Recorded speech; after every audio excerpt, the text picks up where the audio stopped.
guys, this is Jam of jamonline.ph, and we have here the Galaxy A10 smartphone. So this is the most affordable in the new Galaxy A series, and yes, we're here in Bangkok, Thailand for the launch of this smartphone.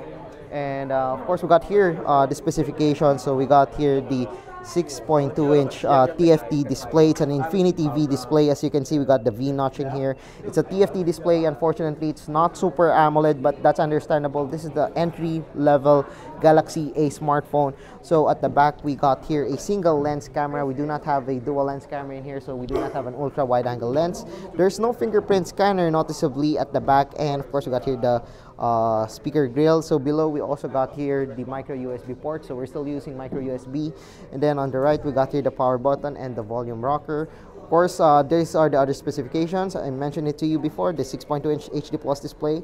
Of course, we got here the 3,400 milliamperes of battery. Unfortunately, there's no fast charging on this one. Inside, we also got here 2 gigs of RAM, 32 gigs of internal storage, and up to 512 gigs for micro SD. And then, of course, we got an octa-core processor. So basically, the specifications of this one is very entry level. It's similar to the Galaxy J series smartphone. So actually, you can see that we have the differences from the Galaxy A10, the A30, and the A50. So we can see that the A10 doesn't have these features, the dual lens camera. We have only a 5 megapixel front camera, but we still have a 6.2-inch HD Plus display, which is pretty nice, though we don't have that 15 watts fast charging. But so far, for an entry-level smartphone, I wouldn't complain. This one looks pretty good to me. I mean, it's a Samsung smartphone, so nothing beats a Samsung branding. And of course, we got the glossy back. It's a plastic back.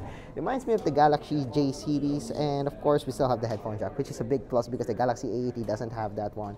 But yeah, so this is the Galaxy A10. Again, if you like this video, don't forget to give us a thumbs up. And if you haven't subscribed to my channel yet, well, now's the time to subscribe. So once again, I'm jamonline.ph.